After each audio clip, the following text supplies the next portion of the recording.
Tere, mina olen Ants Kuks, me oleme Rõõmu talus Karula rahvuspargis ja meil on siin umbes 300-pealine Torperi põhikari. Me oleme selle karjaga jõudluskontrollis, see tähendab natuke rohkem ka tegevust nende loomadega ja täna me siis käsitleme nende kaalumist, kuidas see meil on toimetatud.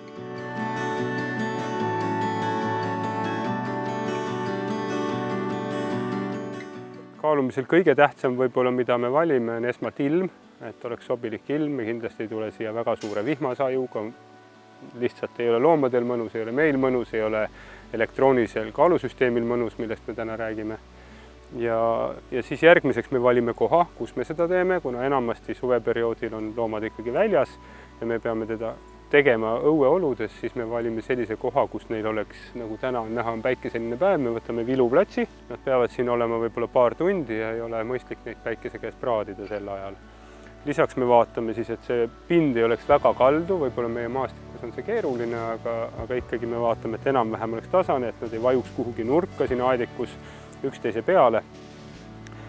Siis kindlasti valime me pinnase järgi, et see oleks kuiv, oleks neil mugav olla, et see ei läheks mudaseks ja libedeks, kus nad saavad ennast vigastada. Esmalt me teeme siis sellise suurema aediku, kuhu me nad sisse ajame, et nad väga üksteise otsa ei roniks. Siis paneme selle aediku kinni ja juba selline, nagu seal tagapool näha on see etteandeaedik, mille me teeme väiksema ja kust saame me neid ka nii-öelda survet avaldada neile. Sageli viga, mida tehakse, on, kui nüüd siit sellest suurest aiast hakata sinna väiksesse koridori neid ajama, siis võib juhtuda see, et kui 200 lammast surub ühele peale, siis ta jääb sinna alla ja tagajärjed võivad päris halvad olla. Nii et siis me kindlasti teeme sellise etteandmisaediku ka, kust saame suunata juba loomi edasi.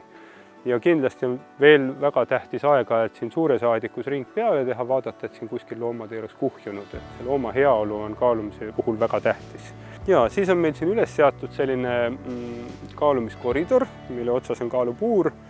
Koridor on väga tähtis selleks, et loomad võtaksid ennast rivi ja ei trügiks siia puuri mitmekesi korraga sisse ja jällegi teeb see loomade liikumise palju ladusamaks.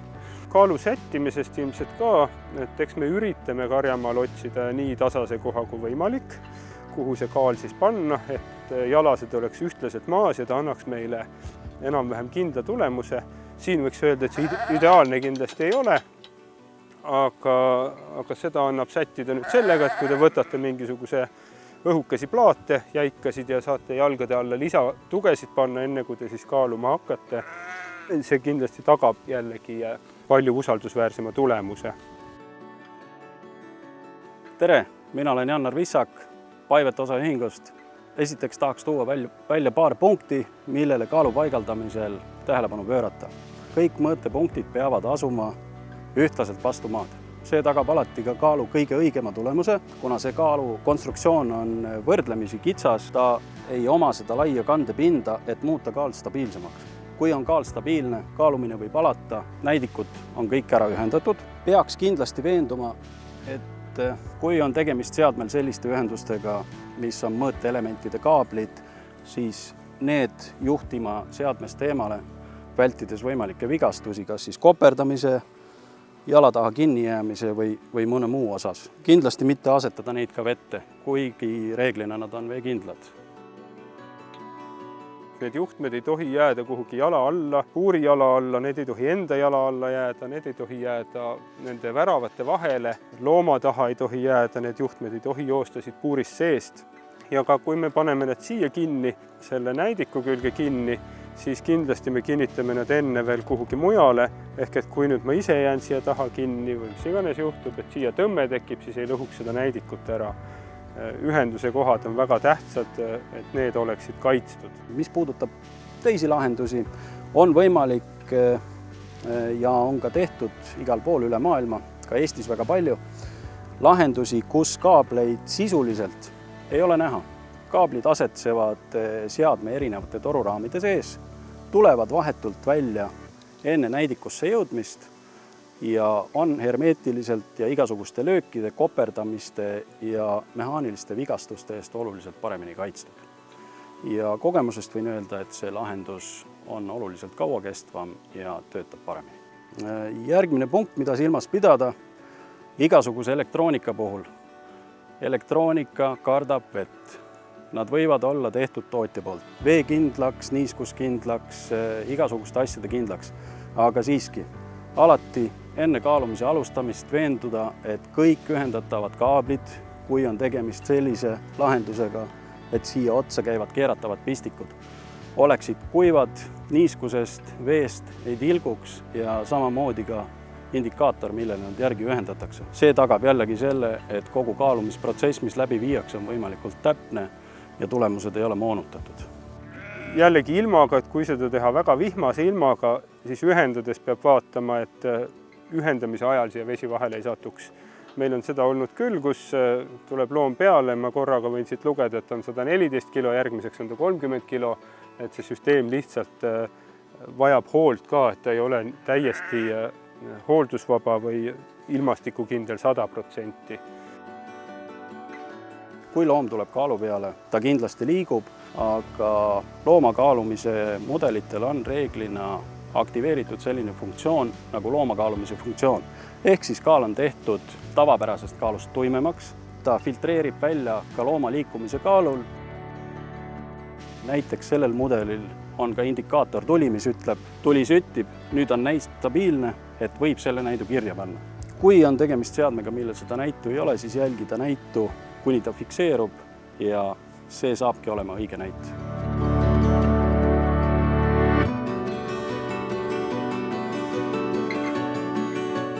Mida loomade kaalumisel tähele panna reaalse kaaluprotsessi ajal? Ütleme, toimub kaalumine, on ära kaalutud 10, 20, 50 looma. Kindlasti jälgida vahepeal, et mõõteelemendid, mis asuvad kaaluala osas, reeglina kõigis 4 nurgas, et sinna ei oleks kogunenud pori, muda, sõnnikut, raami ja mõõteelemendi vahele.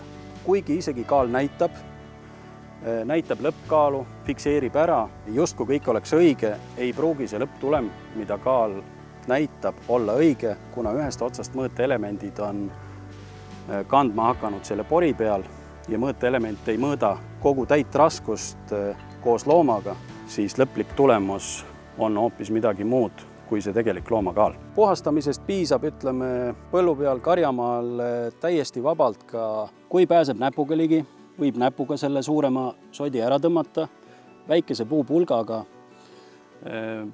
veega ka loomulikult, kui on käepärast, aga pigem on see, et füüsiliselt midagi otseselt elemendi ja raami vahel ei takistaks. Lisaks loomade kaalumise puhul platvormile tekib ka omajagu sõnnikut, pori, mustust.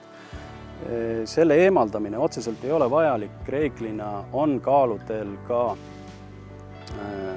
mingis piiris automaatne nullimine, et ta nullib ära platvormil oleva soga või sõnniku. Kui aga ta seda ei tee, alati on võimalik vajutada seeroklahvi, mis tähendab nullimine. Ei ole võimalik nullida kogu kaalu mõõtepiirkonna ulatuses, et näiteks kui kaal maksimumvõimega 200 kilo, siis 200 kilo siia peale pannes ja seerot vahetades ei juhtu mitte midagi, ta ei nulli seda näitu ära. Küll aga see ongi mõeldud sellise samasuguse väikse sõnniku ja pori nullimiseks, et ei peaks iga looma järel koristama platvormi eraldi. Tasub tähele panna, et kui suurem hulk loomi on läbi käinud, kindlasti võiks vahepeal lükata suurema sõnniku maha. Siit ka see sama küsimus, et see sõnnik võib ka siit lõpuks üle ääre minna jälle raami või mõõteelemendi vahele ja hakata lõpptulemust mõjutama teistpidi. Elektroonilist kaalu te peate ka selles mõttes kontrollima, et kui me jälgime seda, et kui üks loom välja läheb ja vahepeal ta ise nulli läheks, kui on väga kiire töö, siis mitte iga looma järel me ei jälgi seda, aga teatud arvu loomade järel me jälgime, et kui puur on tühi, siis oleks ka näidik nullis. Ja iseäranis, kui tekib kahtlus, eks silm ka juba harjub natuke, on näha, et see loom ei ole nii suur ja näit on teistsugune, siis me ajame ta uuesti tagasi, võtame puuri lahti, nii, kui ta meil lubab ka, suuname ta tagasi, vaatame ära, kas kaal on nullis ja siis lubame tal uuesti tagasi tulla puuri. Et selliseid asju peab kindlasti silmas pidama selle juures. Siin me registreerime lamba identifitseerimisnumbri, kaaluarvuti annab meile siia samma lugerisse selle kaalu ja nende andmetega me läheme pärast juba siis arvutisse, kus programm aitab neid töödelda. Ehk et siis me võtame juba need kõik andmed, istume rahulikult maha ja vaatame, mis nendega teha saab.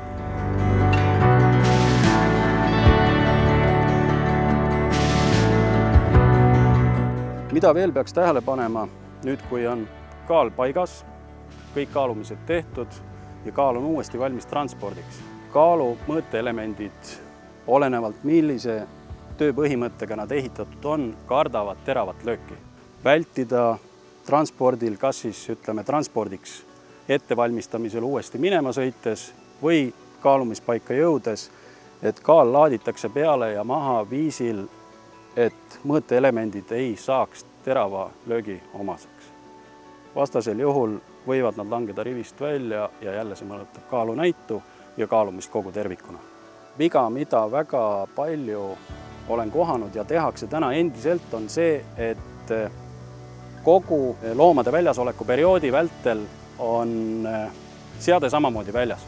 Kaablid saavad niiskust kogu selle väljasoleku aja, pärast kasutamist võetakse kaablid, keeratakse lahti, pannakse juba niisked kaablid kilekotti, sooviga kaitsta neid niiskuse eest, aga teisest küljest pannakse niisked kaablid uuesti umbsesse keskkonda, nad ei saa tuulduda, nad ei saa kuivada ja sealt lõpuks jõuabki see protsess kuni mõõteelemendi rikkeni välja ja võib-olla järgmine kord kasutades, kui on kaabli sees veel väheke niiskust, võib see saatuslikuks saada ka kaalunäidikule endale. Ja see tähendab juba seadme kapitaalsemat remonti, mida tavaliselt ükski kasutaja ei soovi, kuna seadmega on vaja tööd teha. Tegelikult peaks seadme, kui ta tõesti jääb õue, ütleme sinna karjamaale, karjamaa on kilomeetreid eemal hoiustuskohast, tekitama talle sellise koha, kus saab raam asetseda natukene kõrgemal maapinnast, et ta võimaliku uputuse puhul vee alla mõõteelemente ei jätaks ja teisest küljest panna talle peale mingisugune kate. Kui antud lahenduse puhul kaablid ei ole saanud niiskust, võib nad katta mingisuguse isoleeriva materjaliga, kilekoti näol hermeetiliselt sulgeda. Sellega kaitseb ja pikendab oluliselt seadme tööiga.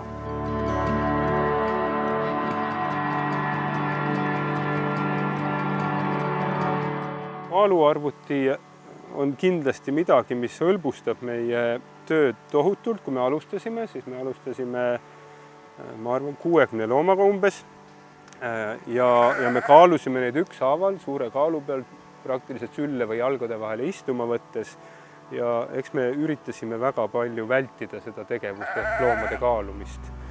Loomi on meil vaja kaaluda hindamaks nende enda terviseseisundit, hindamaks karjamaa kvaliteeti, hindamaks seda, kas me peame süsteemis midagi muutma, et kas neil läheb hästi või neil ei lähe hästi. Lisaks sellele, et jõudluskontrollile neid andmeid edastame, ehk teha siis juba aretusvalikuid, milliseid loomi kasvatada ja milliseid mitte. Ja kindlasti see on väga suur abivahend, elektrooniline süsteem selle puhul, sellepärast et ilma selleta sellises massis need asjad praktiliselt ei ole väga teostatavad.